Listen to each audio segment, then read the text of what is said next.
మీ పిల్లలు హైట్ పెరగాలంటే energy drinks తాగించడం కాదు. ఇలా చేయండి, వెంటనే గ్రోత్ మొదలైద్ది. అదెలానో వీడియోలో చూసేద్దాం. కొంతమంది పిల్లలు వయసుకు మించిన ఎత్తు ఉంటారు. మరికొంతమంది వయసు పెరిగినా హైట్ పెరగరు. దీంతో తల్లిదండ్రులు పిల్లల ఎత్తు విషయంలో ఆందోళన చెందుతుంటారు. ఈ క్రమంలోనే పలు డ్రింక్స్ తాగిస్తుంటారు. అయితే పిల్లల ఎత్తు పెరగాలంటే ఎనర్జీ డ్రింక్ తాగించడం కాదని వారితో ఇవి చేయించమని సలహా ఇస్తున్నారు వైద్యులు. అవేంటో ఇప్పుడు తెలుసుకుందాం. Exercise to increase kids height. అయితే చాలా ఎత్తు పెరగకపోవడానికి మెజారిటీ జనాలు పేరెంట్స్ జీన్స్ ఒక్కటే కారణమని అభిప్రాయపడుతుంటారు. కానీ ఇది ఒక్కటే కాకుండా పోషకాహార లోపం, శరీరానికి సరైన వ్యాయామం లేకపోవడం, వాతావరణం వంటివి కూడా ఎత్తుపై ప్రభావం చూపుతాయి. అయితే పిల్లలు ఎత్తు పెరగడానికి కొన్ని వ్యాయామాలు చేస్తే మంచి ఫలితం కనిపిస్తుంది. అవేంటో తెలుసుకుందాం. స్ట్రెచింగ్ ఎక్సర్సైజులు. పిల్లలు హైట్ పెరగడానికి స్ట్రెచింగ్ ఎక్సర్సైజులు ఎంతో ప్రభావవంతంగా పనిచేస్తాయి. అవి చూస్తే నిటారుగా నిల్చొని కిందకు వంగుతూ కాళ్ళు వేళ్లను అందుకోవడం, కాళ్ళు ముందుకు చాపి కూర్చొని చేతి వేళ్లతో కాళ్ళను అందుకోవడం, శరీర పైభాగాన్ని ఇరువైపులా వంచుతూ చేసే ఎక్సర్సైజుల వల్ల వెన్నుముకకు ఫ్లెక్సిబిలిటీ అందుతుంది. దీనివల్ల ఎత్తు పెరిగే అవకాశం ఉంది. ఇక రెండవది హ్యాంగింగ్ ఎక్సర్సైజులు. బార్ హ్యాంగింగ్స్, హ్యాంగింగ్ రాడ్,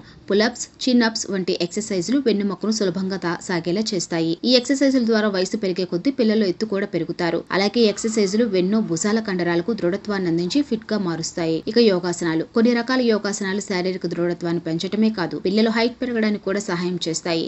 సూర్య నమస్కారాలు చేయటం వల్ల మన బాడీకి చక్కటి వ్యాయామం కలుగుతుంది. భుజాలు, వీపు, కాళ్ళలోని కండరాలను బలంగా మార్చి సులభంగా సాగేలా చేస్తుంది. అలాగే చక్రాసనం వల్ల భుజాలు, పాదాలపై ఒత్తిడి పడుతుంది. దీనివల్ల అక్కడి కండరాలు దృఢమవుతంతో పాటు ఫలితంగా హైట్ పెరిగే ప్రక్రియ వేగవంతమవుతుంది. ఇక స్కిప్పింగ్. చాలా మంది పిల్లలు ఎంతో సరదాగా స్కిప్పింగ్ చేస్తుంటారు. ఈ వ్యాయామం శరీరానికి దృఢత్వాన్ని అందించడమే కాదు, గుండె ఆరోగ్యాన్ని సైతం మెరుగుపరుస్తుంది. స్కిప్పింగ్ చేసేటప్పుడు ఎగిరి దూకే క్రమంలో వెన్నుముక, భుజాలు, కాళ్ళలోని కండరాలు ఫ్లెక్సిబుల్ గా మారుతాయి, సులభంగా సాగేలా తయారవుతాయి. దీనివల్ల ఈజీగా ఎత్తు పెరుగుతారు. స్విమ్మింగ్.